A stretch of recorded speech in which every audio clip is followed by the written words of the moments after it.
La máquina del tiempo.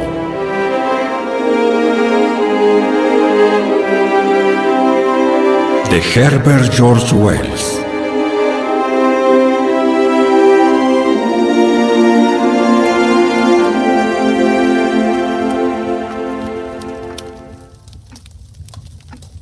Nuestro anfitrión nos exponía una misteriosa cuestión. Sus ojos grises brillaban lanzando centellas y su rostro, habitualmente pálido, se mostraba encendido y animado. El fuego ardía fulgurante y el suave resplandor de las lámparas incandescentes se prendía en las burbujas que destellaban y subían dentro de nuestras copas. Nuestros sillones nos abrazaban y acariciaban en lugar de someterse a que nos sentásemos sobre ellos. Y había allí esa sibarítica atmósfera de sobremesa, cuando los pensamientos vuelan gráciles, libres de las trabas de la exactitud. Estábamos allí reunidos. El señor Philby, un estudiante muy joven, el doctor, el psicólogo y yo. Nuestro anfitrión, a quien convendrá desde ya llamar el viajero del tiempo, expuso el tema en cuestión, señalando los puntos con su puntiagudo dedo índice, mientras que nosotros, acomodados perezosamente, admirábamos su seriedad al tratar aquella nueva paradoja y su fecundidad. Señores, sirvan esos tragos de una vez y escúchenme. Deben seguirme con atención. Tendré que discutir una o dos ideas que están casi universalmente admitidas. Por ejemplo, la geometría que les han enseñado en la escuela está basada sobre un concepto erróneo. ¿No es ese comienzo más bien excesivo con respecto a nosotros? No pienso pedirles que acepten nada sin motivo razonable. Pronto admitirán lo necesario para entender. Saben naturalmente que una línea matemática de espesor nulo no tiene existencia real. Les han enseñado eso, ¿verdad? Bueno, tampoco la posee un plano matemático. Estas cosas son simples abstracciones. Por supuesto. Un cubo, ni siquiera poseyendo tan solo longitud, anchura y espesor, puede tener existencia real.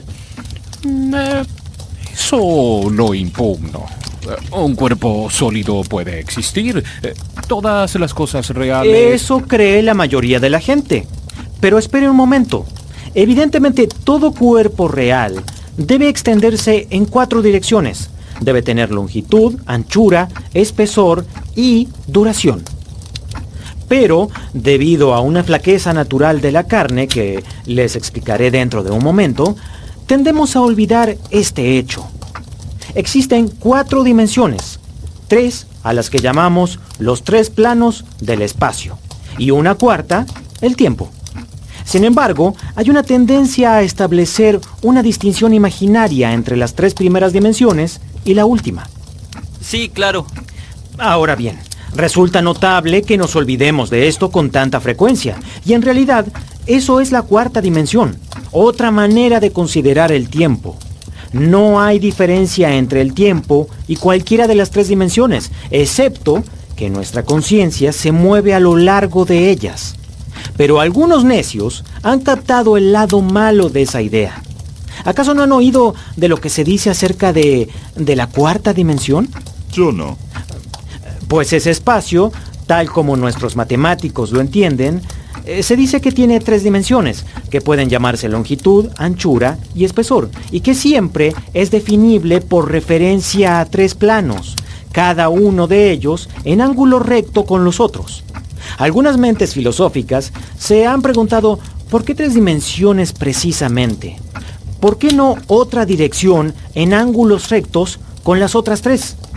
E incluso han intentado construir una geometría de 4 dimensiones. El profesor Simon Newcomb expuso esto en la Sociedad Matemática de Nueva York hace un mes aproximadamente.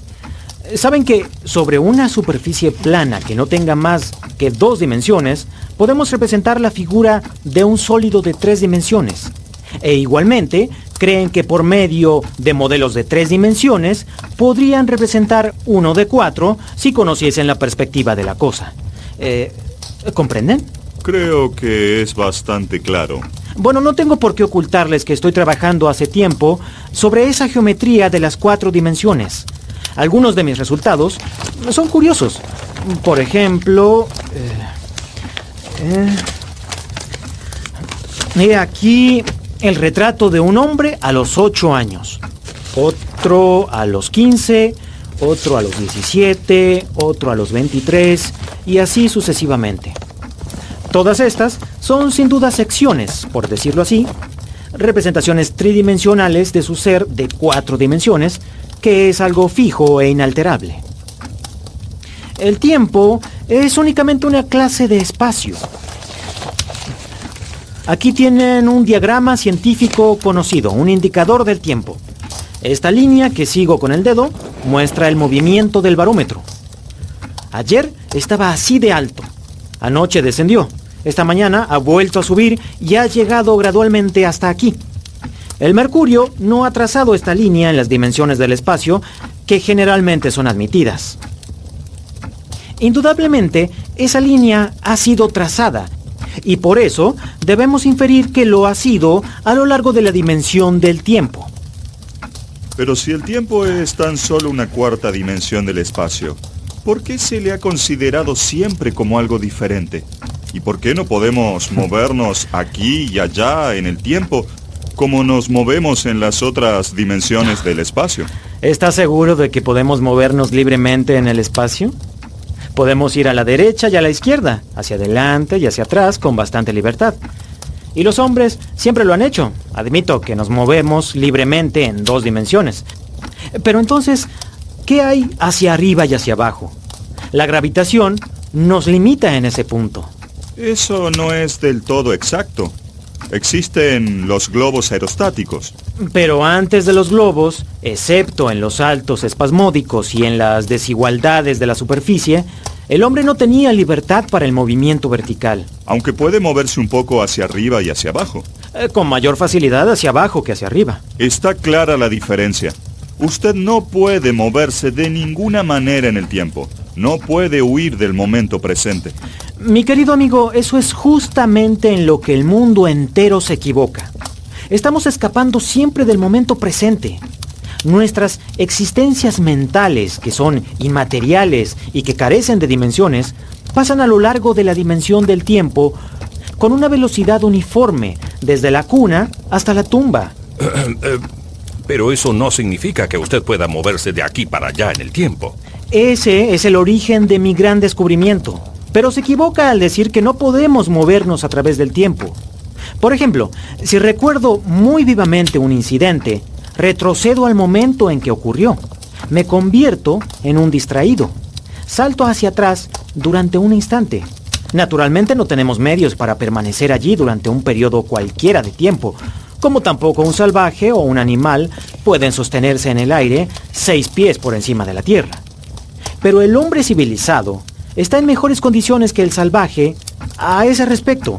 Puede elevarse en un globo pese a la gravitación. ¿Y por qué no ha de poder esperarse que al final sea capaz de detener o de acelerar su impulso a lo largo de la dimensión del tiempo, o incluso de dar la vuelta y viajar en el otro sentido?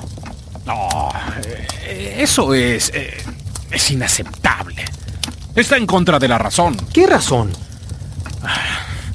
¿Puede usted, por medio de la argumentación, demostrar que lo negro es blanco, pero no me convencerá nunca al respecto? Es posible, pero ahora empieza usted a percibir el objeto de mis investigaciones en la geometría de 4 dimensiones.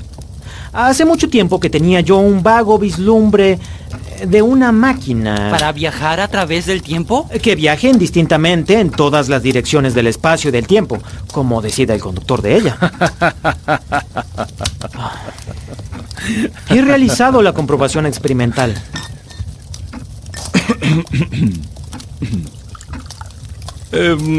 Eso sería muy conveniente para el historiador. Se podría viajar hacia atrás y confirmar el relato de la batalla de Hastings, por ejemplo. ¿Cree usted que eso atraería la atención? Nuestros antepasados no tenían una gran tolerancia por los anacronismos. Además, podría uno aprender el griego de los propios labios de Homero y Platón. En cuyo caso le suspenderían a usted con seguridad en el primer curso. Los sabios alemanes han mejorado tanto el griego. Entonces ahí está el porvenir. Imagínense, podría uno invertir todo su dinero, dejar que se acumulen los intereses y lanzarse hacia adelante. A descubrir una sociedad asentada sobre una base estrictamente comunista. De todas las teorías disparatadas y extravagantes que he escuchado, esta sin duda es la más increíble.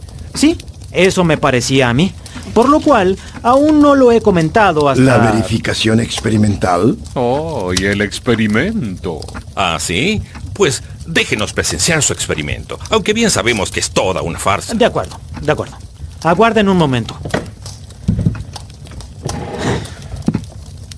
El viajero del tiempo nos sonrió a todos. Salió lentamente de la habitación y oímos sus zapatillas arrastrarse por el largo corredor hacia su laboratorio.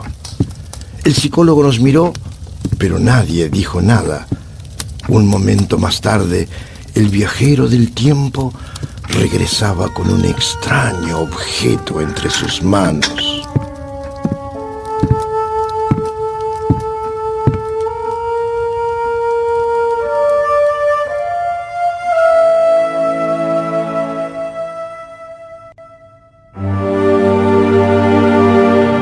El objeto que el viajero del tiempo tenía en su mano era una brillante armazón metálica, apenas mayor que un reloj y confeccionada muy finamente.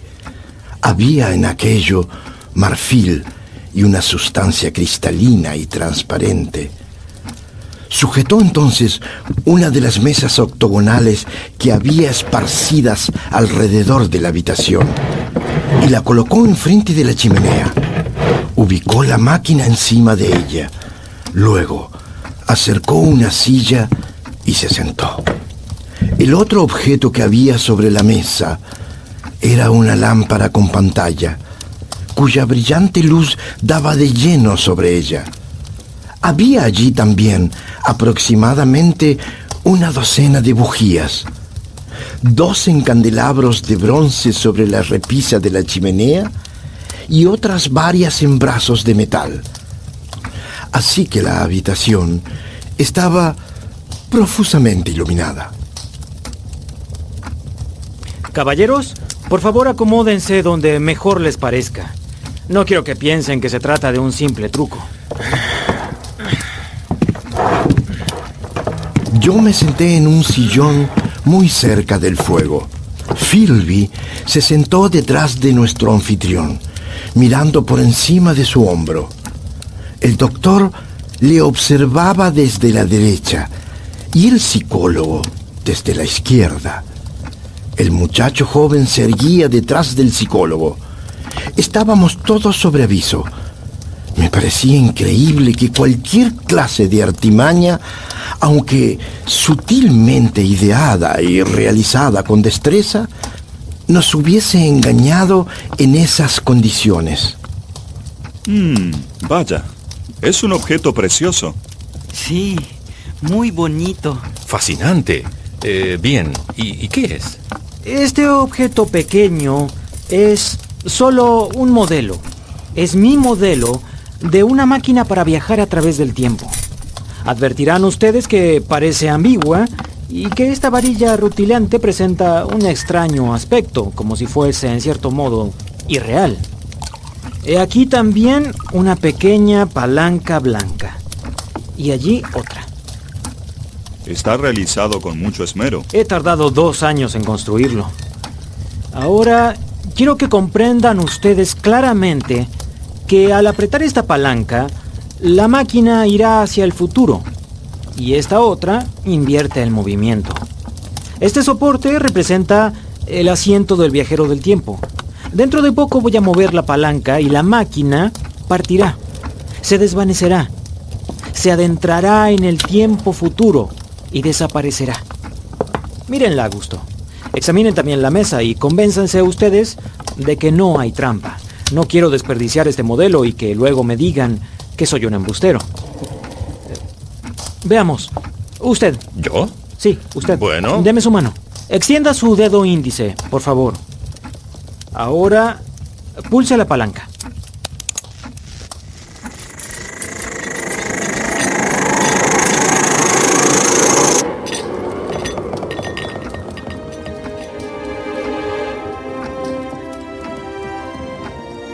Estoy completamente seguro de que no hubo engaño.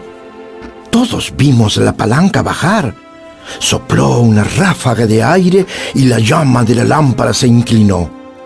Una de las bujías de la repisa de la chimenea se apagó y la máquina de pronto giró. Se hizo indistinta. La vimos como un fantasma durante un segundo, quizás. Como un remolino de cobre y marfil, brillando débilmente, y partió. Se desvaneció. Sobre la mesa vacía no quedaba otra cosa que la lámpara. Es increíble. ¿A dónde se ha ido? ¿Y entonces? Dígame, ¿esto es cierto? ¿Cree usted seriamente que esa máquina viajará a través del tiempo? Con toda certeza. Además tengo allí detrás de aquella puerta, en mi laboratorio, una gran máquina casi terminada. Cuando esté montada por completo, pienso hacer un viaje por mí mismo. ¿Quiere decir que esa máquina viaja hacia el futuro? Hacia el futuro y el pasado. No sé con seguridad hacia cuál. De haber ido a alguna parte, habrá sido hacia el pasado. ¿Por qué? Porque supongo que no se ha movido en el espacio. Si viajase por el futuro, aún estaría aquí en este momento, puesto que debería viajar por el momento presente. Pero si viajase por el pasado, hubiera sido visible cuando entramos antes en esta habitación, y el jueves último cuando estuvimos aquí, y el jueves anterior a ese, y así sucesivamente. Son objeciones muy serias. Nada de eso. Piénsalo. Nuestro psicólogo puede explicarlo. En efecto, es un simple punto de psicología. Debería haberlo pensado antes. Es bastante claro y sostiene la paradoja. No podemos ver, ni podemos apreciarla, como tampoco podemos ver el rayo de una rueda en plena rotación, o un proyectil volando por el aire. Si viaja a través del tiempo 50 o 100 veces más deprisa que nosotros, si recorre un minuto mientras nosotros un segundo, la impresión producida será, naturalmente, tan solo una cincuentésima o una centésima de lo que sería si no viajase a través del tiempo. Es bastante claro. ¿Comprenden? ¿Qué piensan ahora? Hay que esperar hasta mañana. Veremos las cosas de un modo distinto. ¿Quieren ver la auténtica máquina del tiempo? Síganme. El viajero tomó una lámpara y mostró el camino. El largo y oscuro corredor hacia su laboratorio.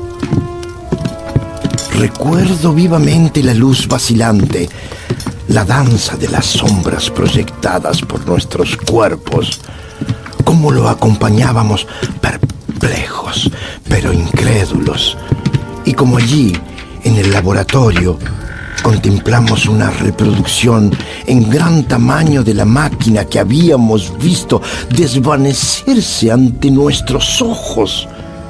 Tenía partes de níquel, de marfil, otras que habían sido indudablemente limadas o aserradas de un cristal de roca.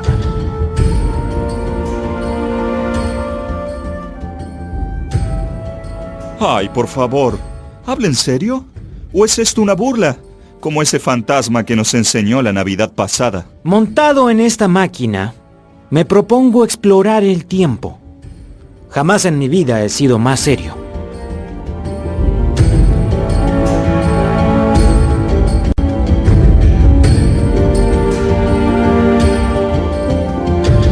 El jueves siguiente llegué tarde.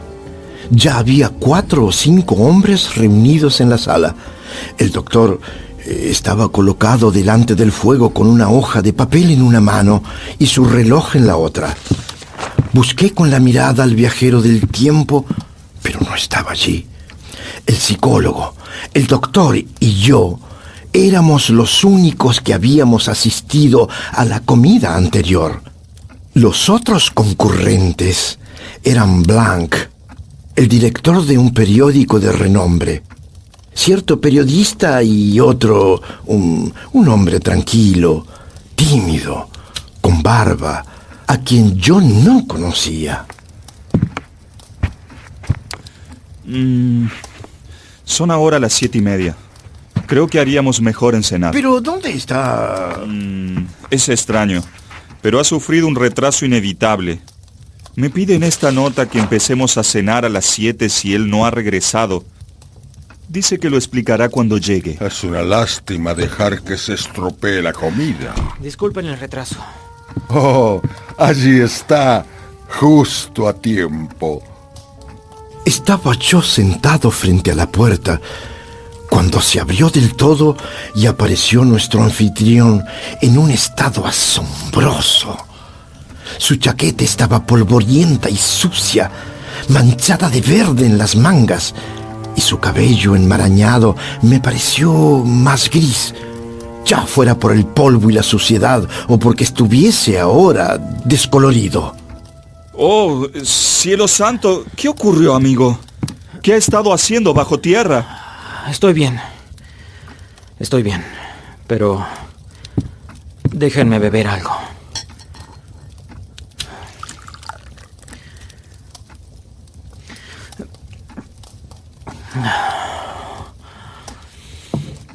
Oh,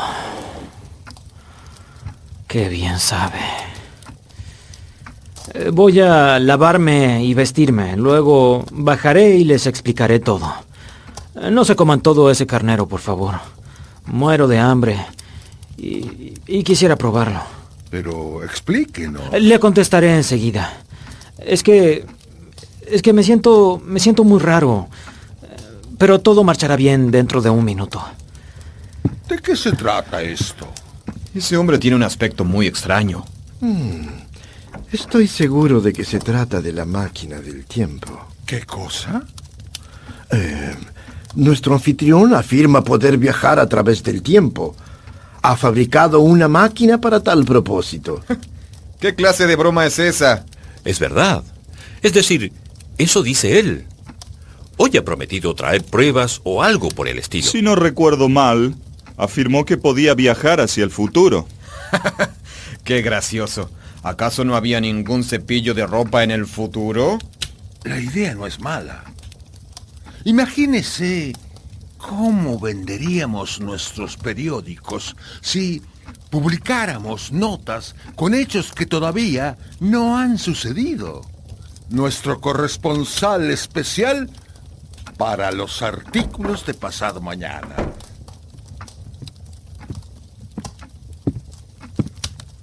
Señores, lamento haberles hecho esperar. Oiga, estos muchachos están diciendo unos cuantos disparates sobre usted. ¿Dónde está mi carnero?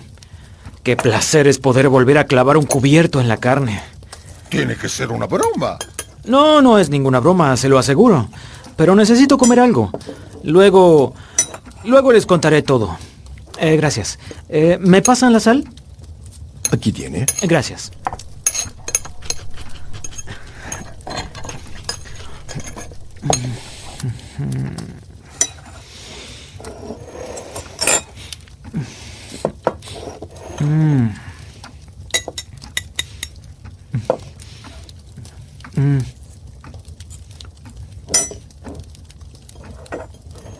Gracias.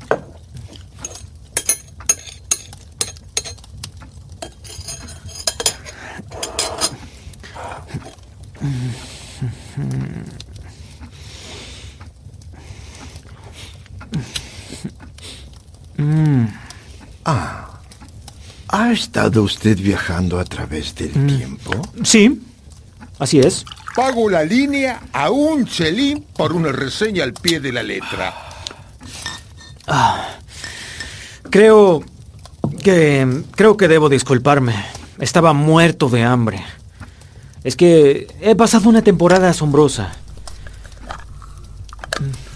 Pero vayamos a fumar al salón. Es un relato demasiado largo para contarlo entre platos grasientos.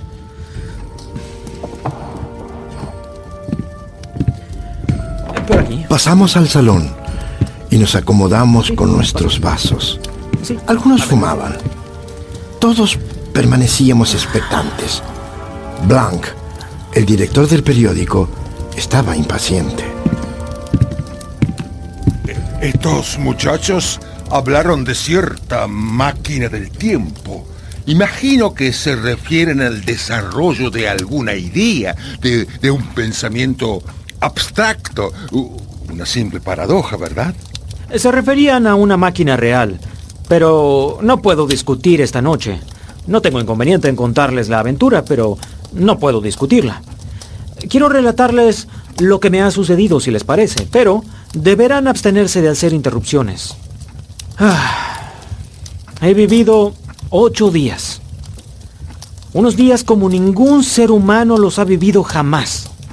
Estoy casi agotado, pero no dormiré hasta que les haya contado todo. Y entonces sí, iré a dormir. Así que, por favor, no hagan interrupciones. ¿De acuerdo? De acuerdo. Se lo ve abatido. Por mí está bien. De De acuerdo.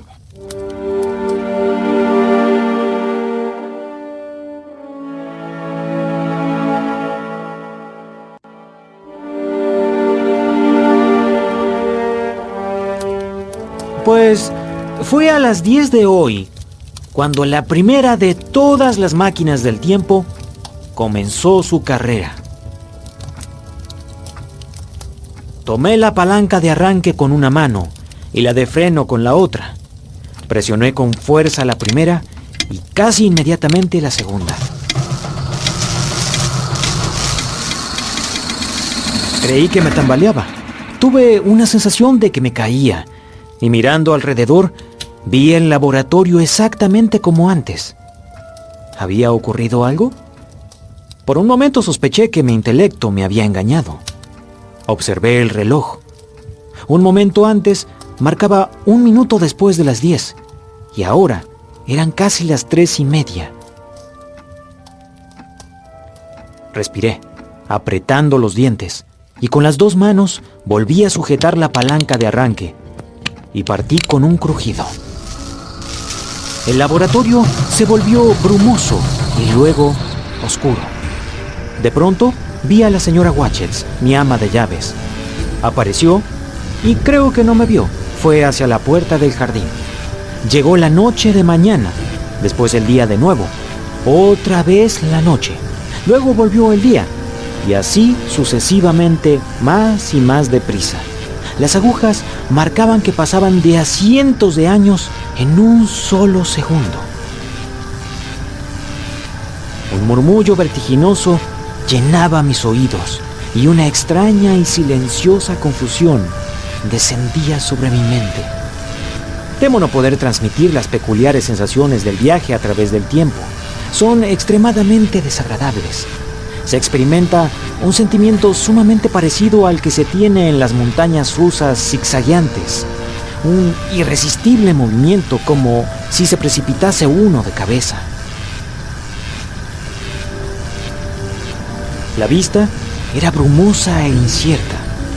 De pronto las paredes de esta casa y el techo mismo fueron desapareciendo. Presionaba la palanca con fuerza. Las agujas ahora marcaban el paso de a miles y miles de años. Pero seguía yo situado en la colina sobre la cual está ahora construida esta casa, y el saliente se elevaba por encima de mí, gris y confuso. Vi unos árboles crecer y cambiar como bocanadas de vapor, tan pronto pardos como verdes. Crecían, se desarrollaban, se quebraban y desaparecían. Vi elevarse edificios y desaparecer como sueños.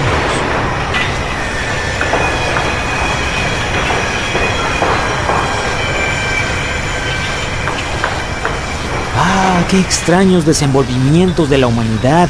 ¡Qué maravillosos avances sobre nuestra rudimentaria civilización! Pensé, se me iban a aparecer cuando llegase a contemplar de cerca el vago y fugaz mundo que desfilaba rápido y fluctuaba ante mis ojos.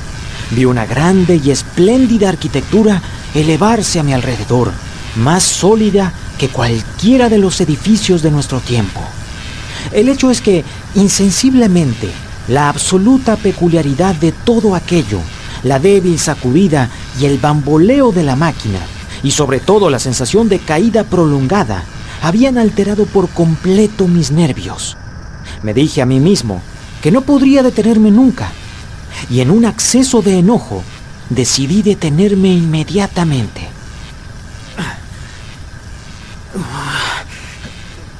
Como un loco impaciente, calé de la palanca y acto seguido el aparato se tambaleó y entonces salí despedido de cabeza por el aire. Debí quedarme aturdido por un momento. Un despiadado granizo silbaba y me encontré sentado sobre una suave hierba frente a la máquina caída. Había lo que parecía ser un pequeño prado de un jardín. Observé que sus flores, malva y púrpura, caían como una lluvia bajo el golpeteo de las piedras de granizo.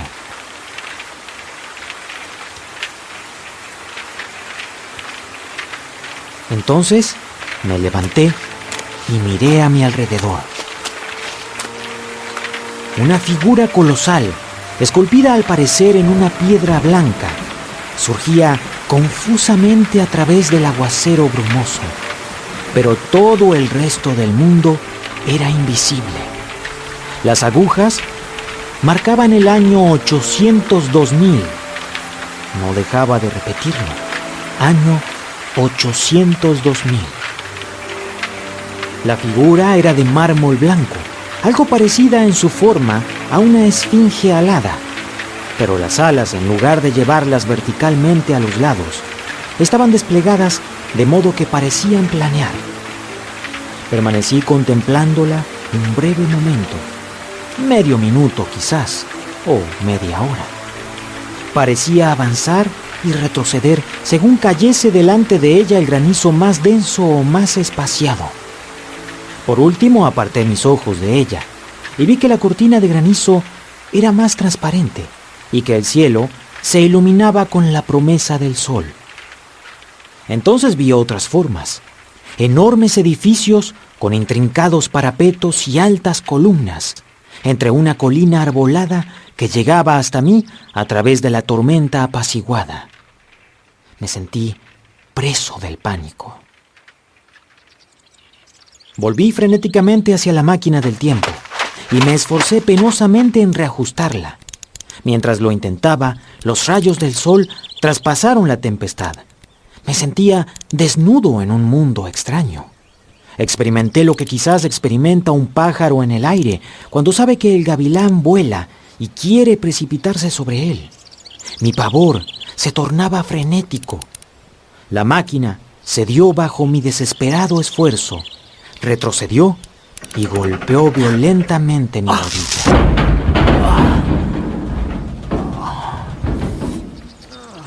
Con una mano sobre el asiento y la otra sobre la palanca, permanecí jadeando penosamente, en actitud de montarme otra vez, pero con la esperanza de una pronta retirada, recobré mi valor. Miré con más curiosidad y menos temor aquel mundo del remoto futuro.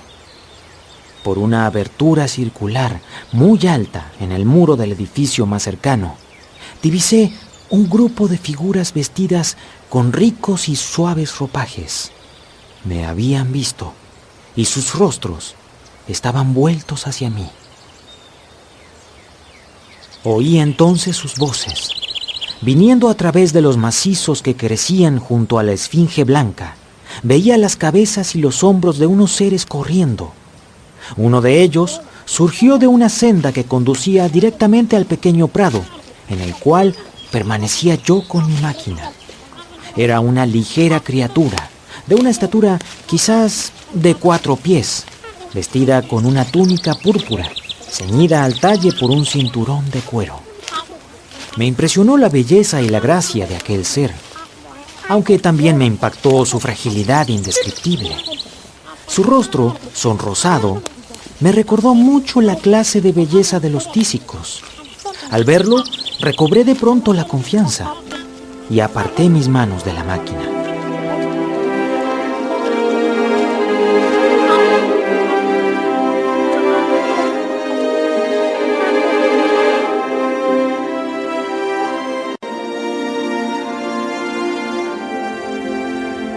No caben dudas de que es usted un gran narrador. Continúe, por favor.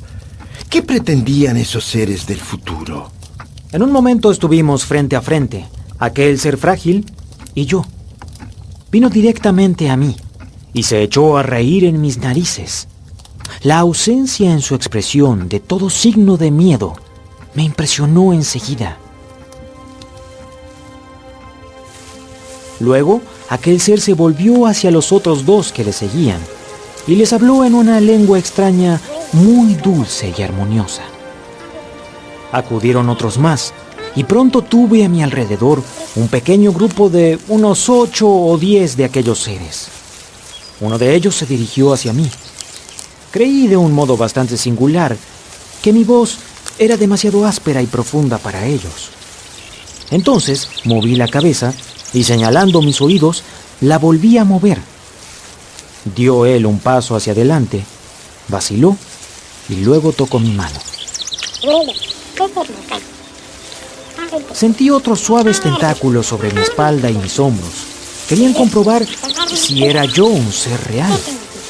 No había nada de alarmante, pero hice un movimiento repentino cuando vi sus manos rosadas palpando la máquina del tiempo. Tomé las barras de la máquina, desprendí las pequeñas palancas que la hubieran puesto en movimiento y las coloqué en mi bolsillo. Señalé hacia la máquina del tiempo y hacia mí mismo. Luego, vacilando un momento sobre cómo expresar la idea de tiempo, indiqué el sol con el dedo. Inmediatamente una figura pequeña y arcaica, vestida con una estofa blanca y púrpura, siguió mi gesto y después me dejó atónito imitando el ruido de un trueno. ¿Es que acaso estaban locos aquellos seres? Ya saben que he previsto siempre que la gente del año 802.000 y tantos nos adelantarán increíblemente en conocimientos, arte, en todo.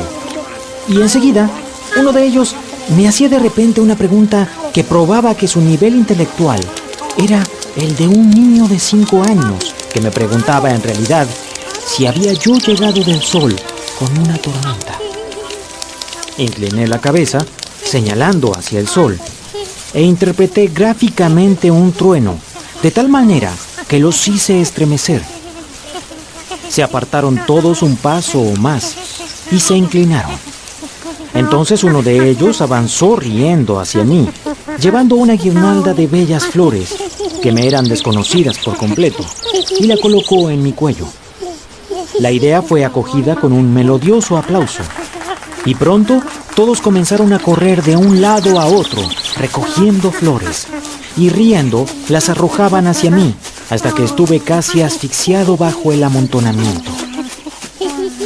Uno de ellos sugirió que su juguete debía ser exhibido en el edificio más próximo, y así me llevaron más allá de la esfinge de mármol blanco. ¿Y qué nos puede decir de la arquitectura del lugar? ¿Se asemeja a algo que ahora conocemos? En parte sí. El edificio donde me llevaron tenía una enorme entrada. Mi impresión general del mundo que veía sobre sus cabezas era la de un confuso desperdicio de hermosos arbustos y de flores, de un jardín muy descuidado, y sin embargo, sin malas hierbas. La máquina del tiempo quedó abandonada entre los rododendros. El arco de la entrada estaba muy bien esculpido, pero naturalmente no pude observar desde muy cerca las esculturas, aunque me pareció vislumbrar indicios de antiguos adornos fenicios al pasar, y me sorprendió que estuvieran tan destrozados y deteriorados por el tiempo. La enorme puerta daba a un vestíbulo relativamente grande, tapizado de oscuro. El suelo estaba hecho de inmensos bloques de un metal muy duro, no de planchas o losas. Pensé que debía estar tan desgastado por las tantas generaciones, debido a los hondos surcos que había a lo largo de los caminos más frecuentados. Transversalmente a su longitud, había innumerables mesas hechas de losas pulimentadas, elevadas quizá a un pie del suelo, y sobre ellas montones de frutas. Reconocí algunas como una especie de frambuesa y naranja hipertrofiada, pero la mayoría eran muy extrañas. Con una grata ausencia de ceremonia, comenzaron a comer las frutas con sus manos, arrojando las pieles, las semillas y lo demás dentro de unas aberturas redondas que había a los lados de las mesas. Estaba yo dispuesto a seguir su ejemplo, pues me sentía sediento y hambriento.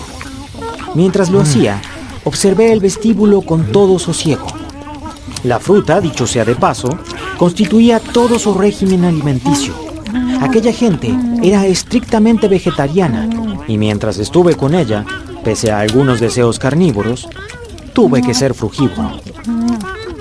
Las frutas también parecían una cosa adecuada para aprender el idioma, y tomando una, la levanté esbozando una serie de sonidos y de gestos interrogativos. Al principio mis intentos tropezaron con unas miradas fijas de sorpresa o con risas inextinguibles, pero pronto una criatura de cabellos rubios pareció captar mi intención y repitió un nombre. Ellos platicaron y se explicaron largamente la cuestión unos a otros, y mis primeras tentativas de imitar sus sonidos produjeron una enorme e ingenua diversión. Sin embargo, para mi desgracia, me sentía un maestro de escuela rodeado de niños.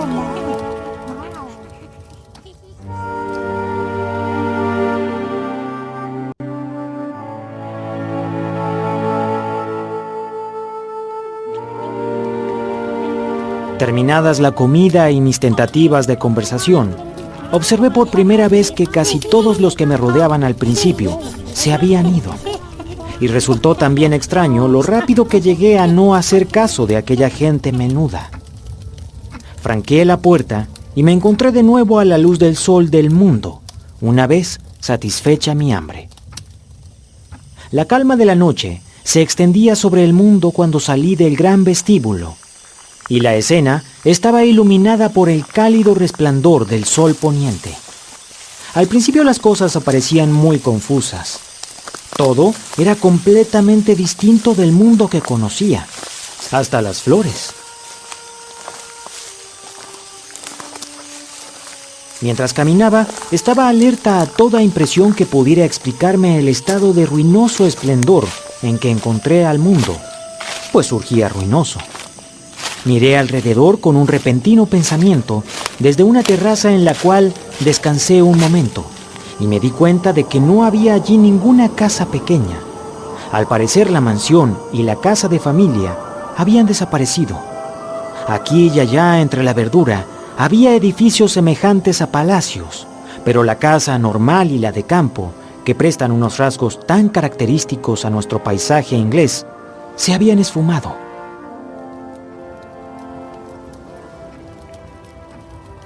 Es el comunismo, me dije a mí mismo. ¿Miles de años y el comunismo en pie? No puedo creerlo. Miré la media docena de figuras que me seguían. Percibí que todas tenían la misma forma de vestido, el mismo rostro imberbe y suave, y la misma morbidez femenil de miembros. Aquella gente del futuro era idéntica, y los hijos no parecían ser a mis ojos, sino las miniaturas de sus padres. Viendo la desenvoltura y la seguridad en que vivía aquella gente, comprendí que aquel estrecho parecido de los sexos era, después de todo, lo que podía esperarse: la fuerza de un hombre y la delicadeza de una mujer. Allí donde la población es equilibrada y abundante, muchos nacimientos llegan a ser un mal más que un beneficio para el Estado. Allí donde la violencia es anormal y la prole es segura, hay menos necesidad de una familia eficaz. Dígame usted, ¿qué piensa siendo psicólogo? En determinadas sociedades, la familia no es necesaria como la conocemos. En parte tiene razón, viajero, pero en mi materia debo conocer todos los aspectos como para afirmarlo. Aspectos van a sobrar cuando profundice mi relato. Mientras meditaba sobre todas estas cosas, atrajo mi atención una bella y pequeña construcción parecida a un hoyo bajo una cúpula.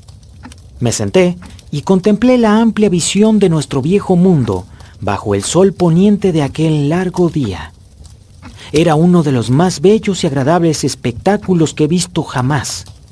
El sol se había puesto ya por debajo del horizonte y el oeste era de oro llameante, tocado por algunas barras horizontales de púrpura y carmesí. No había setos, ni señales de derechos de propiedad, ni muestras de agricultura. La tierra entera se había convertido en un jardín.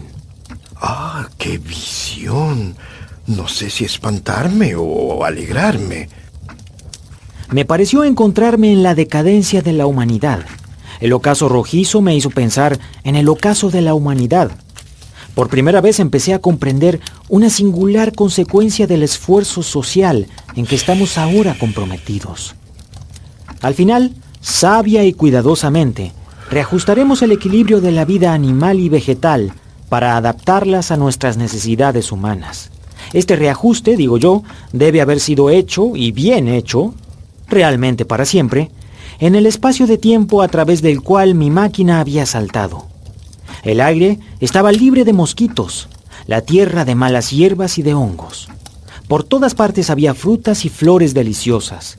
Brillantes mariposas revoloteaban aquí y allá. El ideal de la medicina preventiva estaba alcanzado, las enfermedades suprimidas. No vi ningún indicio de enfermedad contagiosa durante toda mi estancia allí. Y ya les contaré más adelante que hasta el proceso de la putrefacción y de la vejez había sido profundamente afectado por aquellos cambios. Necesitaré más whisky para seguir escuchando esta historia. Coincido. Continúe, por favor. ¿Tienen los vasos llenos? Bien, continuaré mi relato.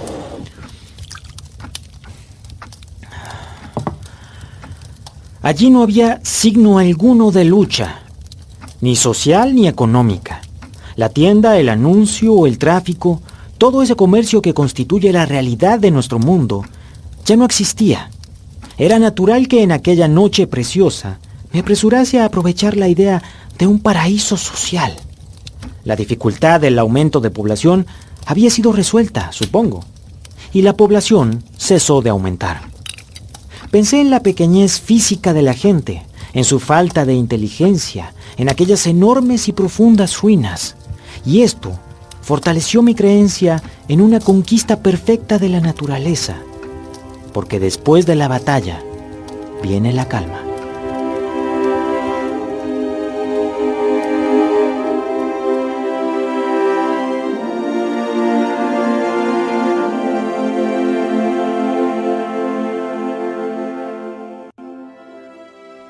Mientras permanecía meditando sobre este triunfo demasiado perfecto del hombre, la luna llena y amarilla salió entre un desbordamiento de luz plateada al nordeste.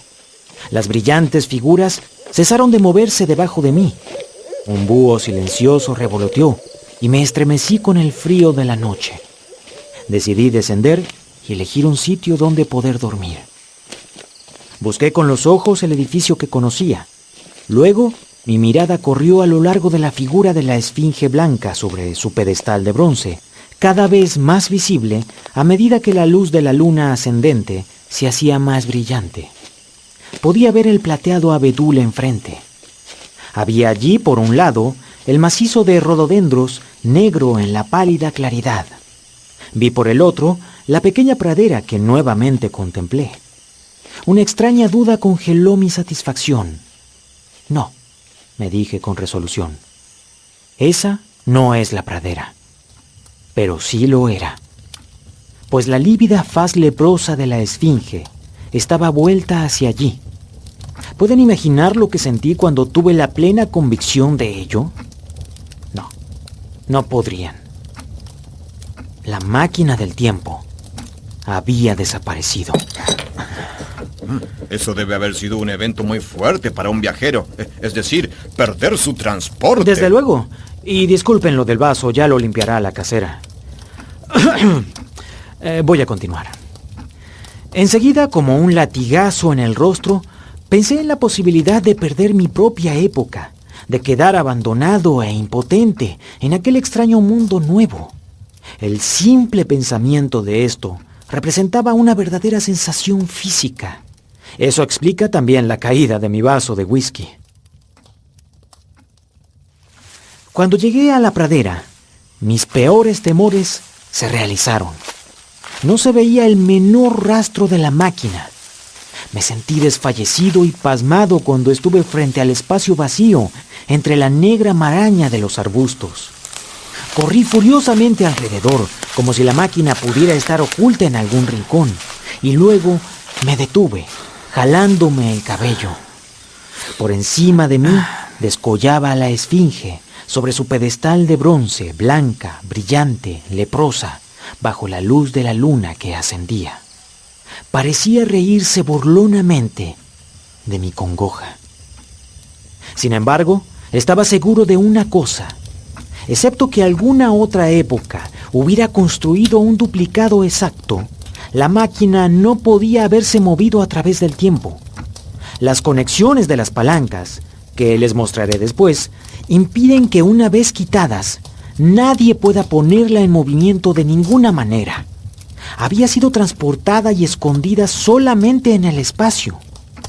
Pero entonces, ¿dónde podría estar? Recuerdo haber recorrido violentamente por dentro y por fuera, a la luz de la luna, todos los arbustos que rodeaban a la esfinge. Luego, sollozando y delirando en mi angustia de espíritu, descendí hasta el gran edificio de piedra. El enorme vestíbulo estaba oscuro, silencioso y desierto. Resbalé sobre un suelo desigual y caí encima de una de las mesas, por poco rompiéndome la espinilla. Encendí un fósforo y penetré al otro lado de unas cortinas polvorientas. Allí encontré un segundo vestíbulo cubierto de cojines, sobre los cuales dormían quizá una veintena de aquellos pequeños seres. Arrojé bruscamente el fósforo y, tropezando con algunos de aquellos seres en mi carrera, crucé otra vez desatinado el enorme comedor. Oí gritos de terror y sus pies corriendo aquí y allá. No recuerdo todo lo que hice mientras la luna ascendía por el cielo. Supongo que era la circunstancia inesperada de mi pérdida lo que me enloquecía. Luego me tendí sobre la tierra junto a la esfinge, llorando por mi absoluta desdicha, pues hasta la cólera por haber cometido la locura de abandonar la máquina había desaparecido con mi fuerza. Más tarde me dormí. Cuando desperté otra vez, era ya muy de día y una pareja de gorriones brincaba a mi alrededor sobre la hierba, al alcance de mi mano. No hay época que esquive al terror, entonces. No hay época que esquive a los ladrones tampoco.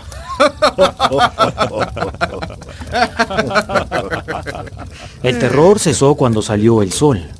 Probablemente la máquina había sido sustraída, quizá solo por curiosidad. Debía mantenerme sereno, tener paciencia, buscar el sitio del escondite y recuperarla por la fuerza o con astucia. Y con esto me puse en pie rápidamente y miré a mi alrededor, preguntándome dónde podría lavarme. Me sentía fatigado, entumecido y sucio a causa del viaje.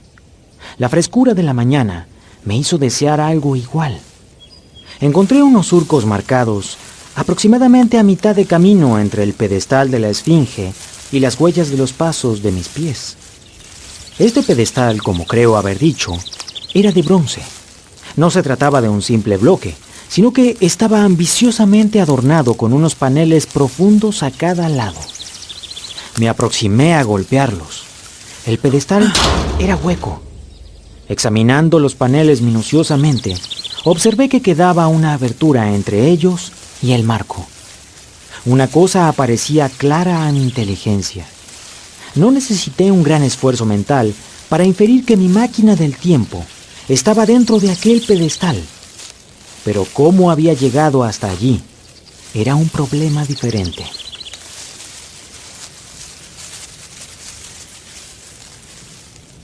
Vi las cabezas de dos seres vestidos color naranja venir hacia mí, entre las matas y bajo unos manzanos cubiertos de flores. Me volví a ellos sonriendo y llamándoles por señas. Llegaron a mi lado y entonces, señalando el pedestal de bronce, intenté darles a entender mi deseo de abrirlo. Pero a mi primer gesto hacia allí, se comportaron de un modo muy extraño, como si hubiesen recibido el último insulto. Intenté una amable mímica ante un jovencito vestido de blanco, con exactamente el mismo resultado. Cuando lo vi girarse, al igual que los otros, mi mal humor predominó. En 3 zancadas lo alcancé, lo tomé por la parte suelta de su vestido alrededor del cuello y lo empecé a arrastrar hacia la esfinge. Vi tal horror y tal repugnancia en su rostro que lo solté de repente. Pero no quería declararme vencido aún. Golpeé con los puños los paneles de bronce. Creí oír algún movimiento dentro. Para ser más claro, creí percibir un ruido como de risas sofocadas. Pero debí equivocarme. Fui a buscar una enorme roca al río y volví para martillar con ella los paneles, que aplasté una espiral de los adornos y cayó el verdín en láminas polvorientas. Después de un rato me levanté y empecé a caminar a la aventura entre la maleza hacia la colina otra vez. Paciencia, me dije. Si quieres recuperar tu máquina, debes dejar sola a la esfinge. Si piensan quitártela, de poco sirve destrozar sus paneles de bronce, y si no piensan hacerlo, te la devolverán tan pronto como se las pidas. Cuando atravesaba el enorme palacio, me pareció que aquella gente me esquivaba. Podía ser una idea mía o algo relacionado con mis golpes en las puertas de bronce. Toda esta historia puede ser producto de un golpe, ¿verdad? No es broma, y nadie lo obliga a quedarse, doctor. Decidí apartar la idea de mi máquina del tiempo y el misterio de las puertas de bronce de la esfinge hasta donde fuera posible, esperando que mi creciente conocimiento me llevase a ella por un camino natural.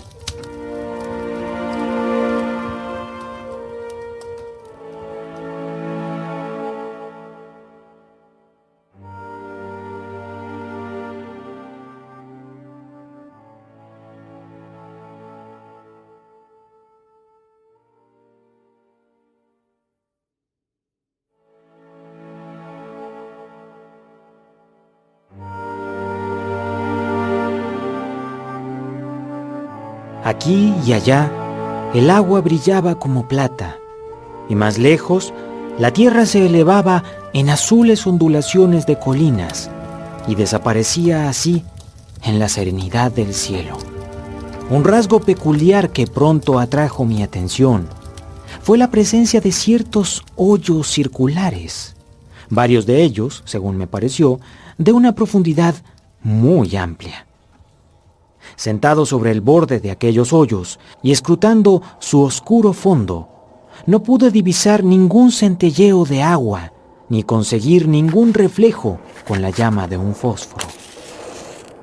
Pero en todos ellos oí cierto ruido, una especie de toc, toc, toc, toc, parecido a la pulsación de alguna enorme máquina, y descubrí por la llama de mis fósforos que una corriente continua de aire soplaba abajo, dentro del hueco de los hoyos. Me incliné al principio a asociarlo con la instalación sanitaria de aquella gente. Era una conclusión evidente, pero absolutamente equivocada. ¿Y qué pasó con la máquina del tiempo? Pues alguien, no sabía yo quién, la había encerrado en el pedestal hueco de la esfinge blanca. ¿Por qué? A fe mía, no pude imaginarlo. Había también aquellos hoyos sin agua, aquellas columnas de ventilación. Comprendí que me faltaba una pista. ¿Cómo les explicaría aquello? Supónganse que encuentran una inscripción con frases aquí y allá en un excelente y claro español, e interpoladas con esto otras compuestas de palabras, incluso de letras, absolutamente desconocidas para ustedes. Pues bien, al tercer día de mi visita, así era como se me presentaba el mundo del año 802.701. Ese día también me hice una amiga, en cierto modo. Sucedió que cuando estaba yo contemplando a alguno de aquellos seres bañándose en un río, uno de ellos sufrió un calambre y comenzó a ser arrastrado por el agua. Nadie hizo el más leve gesto para intentar salvar al pequeño ser que, gritando débilmente, se estaba ahogando ante sus ojos. Cuando me di cuenta, me despojé rápidamente de mi ropa y, atravesando el agua por un sitio más bajo, sujeté aquella cosa menuda y la puse a salvo en la orilla. ¿Quieres decir que la compasión y la empatía tan propios del ser humano desaparecerán en el futuro? Eso creí en un momento. Tenía tan poca estimación por los de su raza que no esperé ninguna gratitud de la muchacha. Sin embargo, me equivocaba.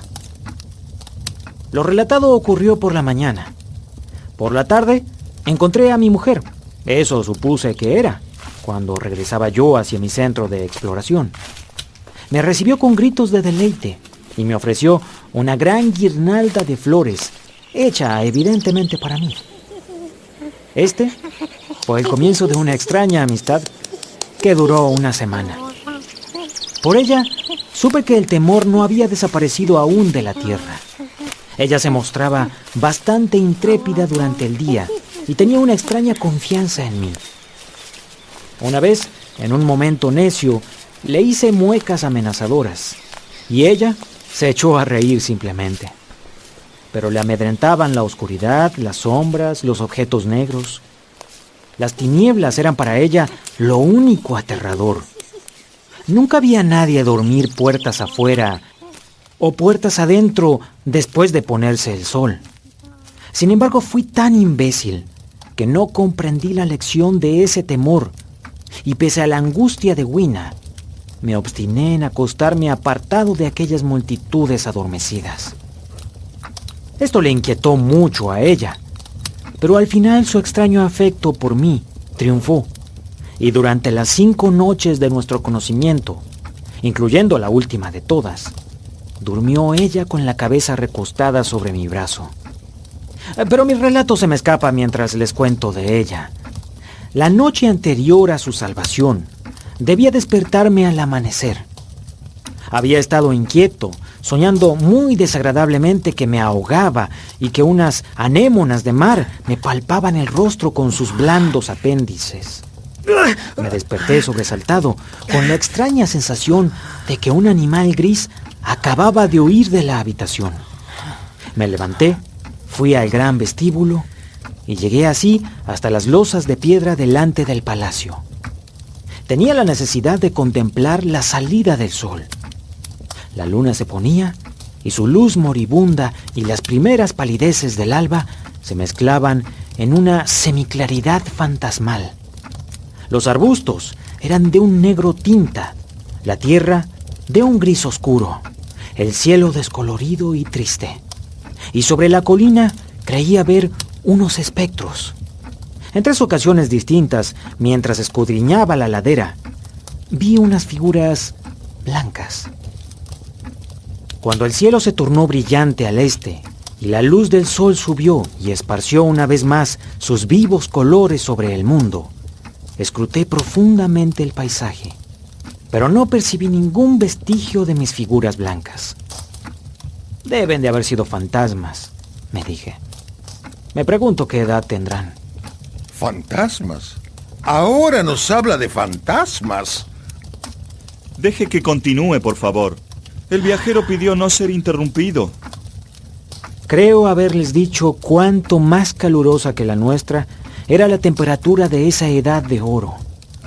No puedo explicarme por qué. Quizás el sol era más fuerte o la tierra estaba más cerca del sol.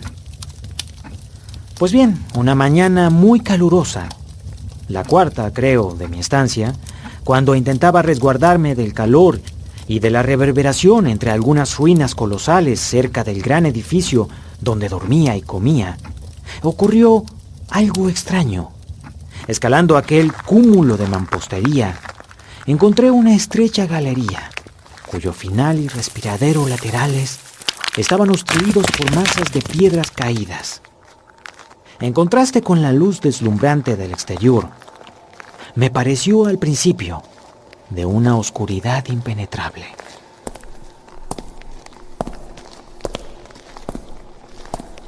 Entré a tientas, pues el cambio de luz a las tinieblas hacía surgir manchas flotantes de color ante mí.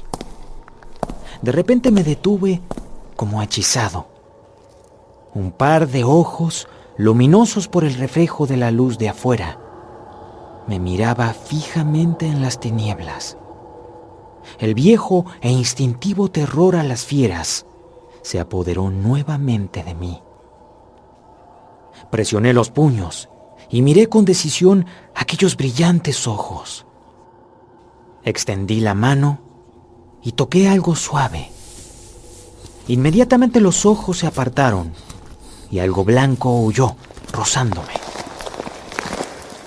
Me volví con el corazón en la garganta y vi una extraña figura de aspecto simiesco sujetándose la cabeza de una manera especial. La vi cruzar corriendo el espacio iluminado por el sol a mi espalda. Chocó contra un bloque de granito, se tambaleó y en un instante se ocultó en la negra sombra bajo otro cúmulo de escombros de las ruinas.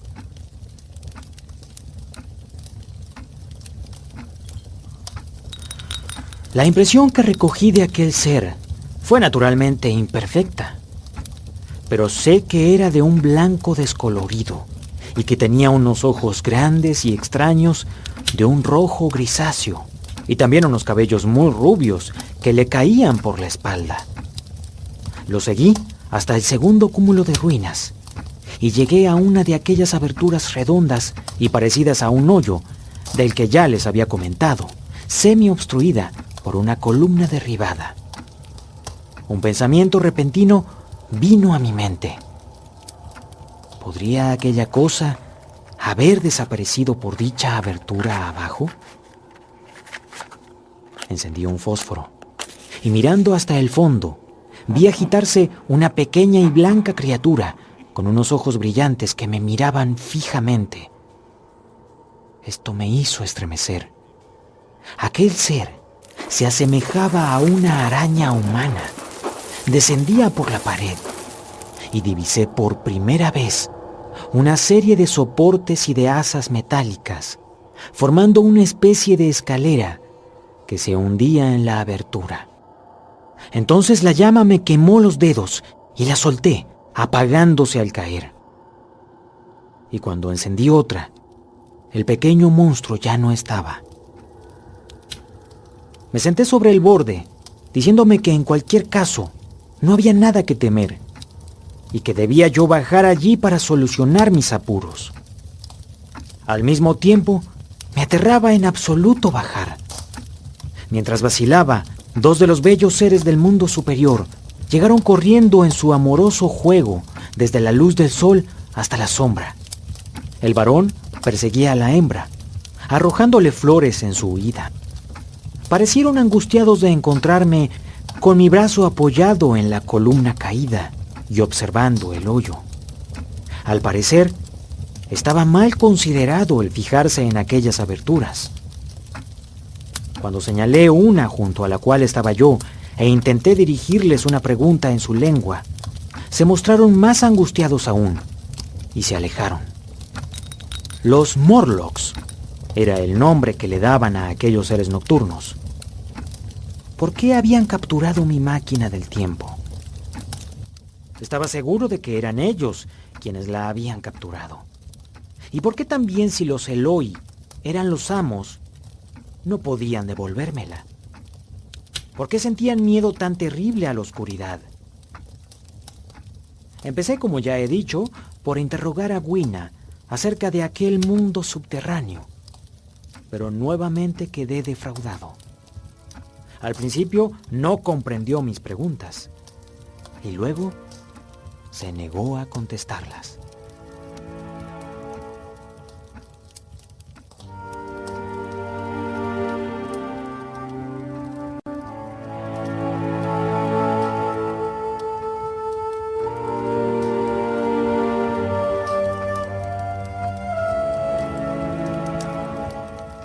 Podrá parecerles extraño, pero dejé pasar 2 días antes de seguir la reciente pista que llevaba evidentemente al camino apropiado. Sentía una aversión especial por aquellos cuerpos pálidos. Tenían exactamente ese tono semiblanco de los gusanos y de los animales conservados en alcohol en algún museo zoológico. Y al tacto eran de una frialdad repugnante. Mi aversión se debía en gran parte a la influencia simpática de los Eloi, cuyo asco por los Morlocks empezaba yo a comprender. La noche siguiente no dormí bien. Sin duda mi salud había sido alterada. Yendo al sudoeste, hacia la comarca escarpada que se llama ahora Comwood, observé a lo lejos una amplia construcción verde, de estilo diferente a las que había visto hasta entonces. Era más grande que el mayor de los palacios o de las ruinas que conocía. La fachada tenía un aspecto oriental. Mostraba el brillo de un tono gris pálido, de cierta clase de porcelana china. A la mañana siguiente, me di cuenta con suficiente claridad que mi curiosidad referente al palacio de porcelana verde era un acto de autodecepción capaz de evitarme por unos días más la experiencia que yo temía. Decidí emprender el descenso sin más pérdida de tiempo y salí al amanecer hacia un hoyo cercano a las ruinas de granito y aluminio. La pequeña Gwina vino corriendo conmigo. Bailaba junto al hoyo, pero cuando vio que me inclinaba sobre el brocal, mirando hacia abajo, pareció desconcertada. «Adiós, pequeña Gwina», dije, besándola. Y luego, dejándola sobre el suelo, comencé a buscar sobre el brocal los escalones y los enganches. Más bien deprisa, debo confesarlo, pues temía que cediese mi valor. Al principio, ella me miró con asombro. Luego, lanzó un grito quejumbroso y corriendo hacia mí, quiso retenerme con sus manos. La rechacé, tal vez rudamente, y un momento después estaba adentrándome en el hoyo. Tuve que bajar un intervalo de 200 metros, quizás. Uno de los barrotes se dio de repente bajo mi peso, y por poco me balancé en las tinieblas de debajo. Durante un momento quedé suspendido por una mano. El ruido acompasado de una máquina desde el fondo se hacía cada vez más fuerte y opresivo. Pensé vagamente intentar remontar del hoyo y dejar en su soledad al mundo subterráneo. Pero hasta cuando estaba dándole vueltas a esa idea, seguía descendiendo. Por último, con un profundo alivio, vi confusamente aparecer a un pie a mi derecha una estrecha abertura en la pared. Me introduje allí y descubrí que era el orificio de un reducido túnel horizontal en el cual pude tenderme y descansar. No sé cuánto tiempo permanecí allí. Me despertó una mano suave que tocaba mi rostro.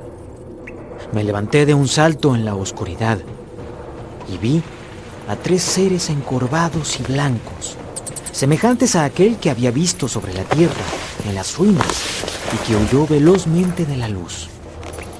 Intenté llamarlos, pero su lenguaje era al parecer diferente del de los habitantes del mundo superior, por lo cual me quedé entregado a mis propios esfuerzos, y la idea de huir antes de iniciar la exploración pasó por mi mente.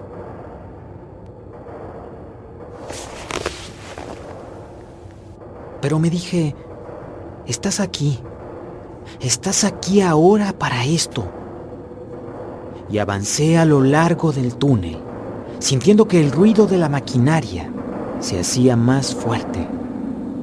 Mi recuerdo es impreciso. Grandes formas, parecidas a enormes máquinas, surgían de la oscuridad y proyectaban enormes sombras negras, entre las cuales los inciertos y espectrales Morlocks se guarecían de la luz. El sitio, dicho sea de paso, era muy sofocante y opresivo, y débiles emanaciones de sangre fresca flotaban en el aire. Un poco más abajo del centro había una mesa de un metal blanco en la que parecía haberse servido una comida. Los Morlocks eran carnívoros. Después pensé lo mal equipado que estaba yo para semejante experiencia. Cuando la inicié con la máquina del tiempo, lo hice en la absurda suposición de que todos los hombres del futuro debían ser infinitamente superiores a nosotros mismos en todos los artefactos. Había llegado sin armas, sin medicinas, hasta sin siquiera suficientes fósforos. Y además, si tan solo hubiera pensado en una cámara. Sí, con una máquina de fotos, esta historia sería creíble y seguramente sería portada del periódico de mañana. Ni me lo diga, señor director. Podría haber tomado aquella visión del mundo subterráneo en un segundo y haberla examinado a gusto. Pero sea lo que fuere, estaba allí con las únicas armas y los únicos poderes con que la naturaleza me ha dotado: manos, pies y dientes. Esto y 4 fósforos suecos que aún me quedaban. Temía yo abrirme camino entre toda aquella maquinaria en la oscuridad, y solamente con la última llama descubrí que mi provisión de fósforos se había agotado. Ahora, como digo, me quedaban 4, y mientras permanecía en la oscuridad, una mano tocó la mía. Sentí unos dedos descarnados sobre mi rostro y percibí un olor especial muy desagradable.